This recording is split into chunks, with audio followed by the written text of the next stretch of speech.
परिणाम थोड़े से संभल नहीं पाती, तो वो कैसे मतलब संभाल करें उन परिणामों की? ध्यान रखिए, हमारे जीवन में कुछ शब्द है ना, उनको निकाल दो जीवन से। किंतु, परंतु, लेकिन, बट आदि आदि शब्द है ना, ये सारा काम गड़बड़ करते हैं, एक गड़बड़ कर देते हैं। जब हमें पता है कि जो परेशानी आ रही, दिक्कत आ रही, कष्ट आ रहा, उपसर्ग आ रहा या कोई भी समस्या आ रही, किस भी आ रही है, किस भी आ रही है, ये आ रही है हमारे कर्म की वजह से, पाप कर्म की वजह से। अब उस पाप कर्म को दूर करना है तो उसके पुण्य कार्य कीजिए और समता धर्म कीजिए। यही हमारे जो है महापुरुषों ने 63 साल का महापुरुषों उन्होंने सब यही किया। जितनी हमारी सती हुई, चाहे वो अंजना हो, चाहे सीता हो, चाहे मनोरमा हो, चाहे जो है और भी जितनी द्रौपदी आदि हैं, इन सब ने क्या किया? इन्होंने यही सिद्धांत किया कि जो हमारे जीवन भगवान का बिल्कुल सत्य सही है। यदि कष्ट आ रहे हैं, दुख आ रहे हैं, पीड़ा हो रही है, कोई रोग बीमारी हो रही है, सब असाता कर्म के उदय से हो रहा है। और असाता कर्म के उदय से हो रहा है, इसका मतलब पाप का उदय चल रहा है। तो हम असाता को हम कैसे साता में लाएं? क्योंकि हमारे वेद कर्म में दो वेद, असाता एक साता। असाता में दुख कष्ट परेशानी आती है और साता में सुख ही सुख आनंद अनुभूति होती है। तो जो सुख आनंद होता है वो साता से, और साता का उदय पुण्य से होता है, और पुण्य का उदय क्या उसे शुभ विचारों से। ठीक है ना? ये हमारी पूरी एक चेन है। आचार्य नेमिचंद स्वामी हुए, उन्होंने द्रव्य संग्रह ग्रंथ में एक गाथा दी है, स्वह अस्वह भाव जुक्ता पुण्यम पावम हवंती खलु जीवा साधम स्वहाउ नामम गोदम पुण्यम परायणी पापम चेत। एक गाथा दी, उस गाथा में यही बताया ना कि जो स्वह अस्वह भाव जुक्ता, एक जीव जो है प्रत्येक समय शुभ या अशुभ से युक्त होता है। मान लीजिए अभी आप हो, अभी आप क्या कर रहे हो? आप शुभ में युक्त हो। घर में होते तो अशुभ में होते, क्योंकि वहाँ सो रहे होते, घर गृहस्थी काम कर रहे होते, आराम साराम कर रहे होते, राग द्वेष कर रहे होते, कसाय कर रहे होते, कुछ ही पाप कर रहे होते। क्योंकि अधिकांश व्यक्ति घर में रह करके दुकान पे या कहीं फैक्ट्री में वहाँ या रास्ते में कहीं बाजार में वहाँ क्या करता है? किसी न किसी प्रकार का पाप कर रहा है, और पाप कर रहा है अशुभ, क्यों? पहले तो अशुभ सोच रहा है, अशुभ सोचता है, पाप करता है, पाप से ये साधा होता है। और असाता से हमें अशुभ नाम, अशुभ है आयु, अशुभ पुत्र आदि होते हैं। तो इसलिए सबसे बड़ा स्वह अश्वह, तो इसके लिए प्रयास सबसे बड़ा ये करना है कि शुभ में युक्त होना है। और शुभ में युक्त कब होगे? हम जब धर्म की क्रिया में। तो इसलिए आचार्य भगवंतों ने श्रावक की सठ क्रिया बताई। क्या बताई है?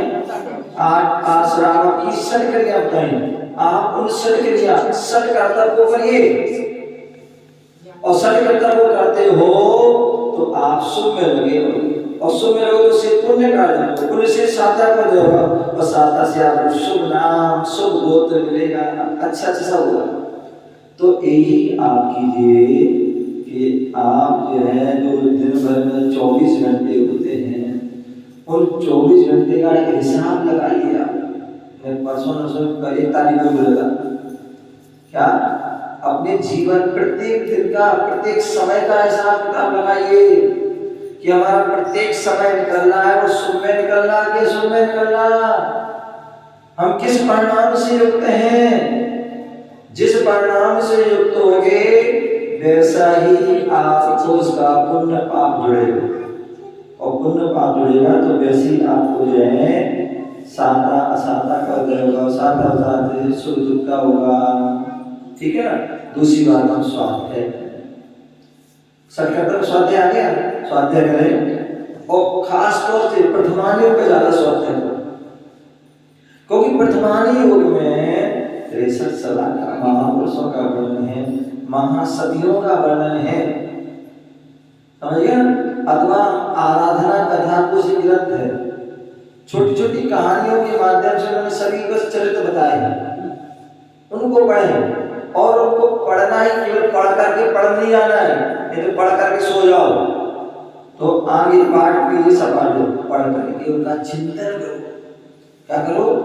चिंतन करो। अपने जो कहानी पढ़ी या जो शास्त्र एक पेज दो पेज जो ही पढ़ा, उसमें क्या अच्छी चीज है, क्या विशेषता है, समझ गया।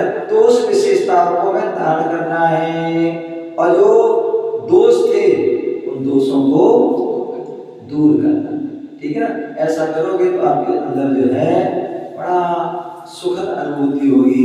कितनी भी विषमता आ जाएगी फिर भी आपके अंदर जो है समता भाव रहे तो आनंद आएगा। क्या आएगा? आनंद आएगा। तो इसलिए हम जो है उस आनंद को लाना है, तो उसके लिए हम धर्म के जो श्रावक के सठ करते हैं, उन सठ कर्तव्य देव पूजा गुरु आरती स्वाध्याय संयम कथा एक बिल्कुल करो, डेली करो, प्रतिदिन करो, और जितना अधिक से अधिक कर सकते उतना करो। आप देखिए आपका जीवन बदल जाएगा। क्या जीवन? कोई सीता कोई अलग से नहीं आई थी, कोई द्रौपदी अलग से नहीं आई थी, कोई मैना सुंदरी या जो भी मनोरमा और अनंतमती जितनी सतियां हैं कोई अलग से नहीं आई थी, आप सबके बीच से आई थी, सभी कर्मों से सहित थी। बस उन्होंने जो भगवान की वाणी को पढ़ा सुना, उसको उन्होंने जीवन में चरितार्थ किया, ठीक है ना। चरितार्थ किया तो बोल के अंदर क्षमता आ गई। कितनी परिस्थिति देखिए, कितनी बार परीक्षा में, कितनी बार घर से निकाला गया, क्या हुआ, लेकिन उस सब में जो है उन्होंने क्षमता, क्योंकि उन्होंने जान लिया कि जो भी हमारे कर्म है वो कर्म झड़ेंगे तो समता से, विषमता से तो और कर्म जुड़ेंगे, बढ़ेंगे। तो इसलिए अब देखिए पारसाद का उदाहरण देखिए, आदिनाथ का उदाहरण देखिए, यशोधरा मुनिराज, पांडव मुनिराज, जितने भी आप देखिए, आप पढ़िए, बड़ा समाधिमान महामृत्यु महोत्सव भारी वाला, कितने मुनियों के बारे में कितने कैसे कैसे उपसर्ग हुए, सभी ने सुकुमार लिया, गणकुमार लिया, सुपोधन लिया, किन्होंने कितना भेजना सही। सोचो थोड़ा सा में कांटा लग जाता है, कितना कष्ट होता है। और धन्य हो सुकुमार मुनिराज, जिन्होंने जो है सूरज की रोशनी नहीं देखी, जिन्होंने जो चलते थे तो क्या मखमल की ज्योति थी, और जब बेहराग हुआ, जब गए, कैसे गए, पत्नी की जो है साड़ी को बांध के खिड़की में उतरे। सोचो उतरते समय कैसा कितना कष्ट हुआ, कैसे चल हाथ चले होंगे। और फिर जो है जंगल में गए, और जंगल तो जंगल होता है, झाड़ पहाड़ कांटे जिले होते हैं, और कैसे चुपते गए और पैर चल गए हैं, खून बह रहा है, कोई परवाह नहीं, क्योंकि बहराग हो गया था। परवाह कब होती? जब बहराग हो जाता तो कोई परवाह करते करते चले गए, और अपने जाकर के उपदेश सुना, बहराग को दीक्षा दी, और ध्यान में साधना मिल गए। और 3 दिन तक यहाँ एक कोई मक्खी आ जाती है, मच्छर आया, तुरंत दबा दी, मारा, फिर 9 बार नमो का पढ़ रहे हैं तो हम उसको हाथ वहाँ चला जाता है, भगा देते हैं। अगर नहीं गया तो हम भली माला फिर लेकिन ध्यान वही। और धन्य मुनिराज 3 दिन तक जो है लगातार स्याली खाती रही, वो अपने ध्यान से विचलित नहीं हुए, और एक अपने ध्यान की साधना से वो सिद्धि की प्राप्ति, केवल ज्ञान मोक्ष की प्राप्ति। तो यही जो है उनकी समता है, और समता से ही हमारे दुख दूर होते हैं, कष्ट दूर। तो इसको ही हम ध्यान करें तो निश्चित ही आपके अंदर जो है। और दूसरा समता भी ऐसी नहीं आती है, समता के लिए सत्प्रयास पुरुषार्थ करना पड़ता है, क्योंकि मन जो है हमारा विचित्र है। मैंने पहले कहा मन जो है हमारी इसकी गति अधोगामी है, अधोगामी नीचे हो जाती है, अशुभ की हो जाती है। तो इसके लिए हम प्रयास बार प्रयास कीजिए, उसको मन को स्थिर कीजिए, मन को जो है अपने इसमें लगाइए। तो निश्चित एक करत अभ्यास के जड़ मत होए सजान, रस्सी आप जावत है सिर पे पड़े निशान। तो बार अभ्यास करोगे तो सफलता मिलेगी। जैसे आपने बेटा देखा होगा, आप कमरे में हो अपने और पलंग पर लेटे हुए क्या देख रहे हो?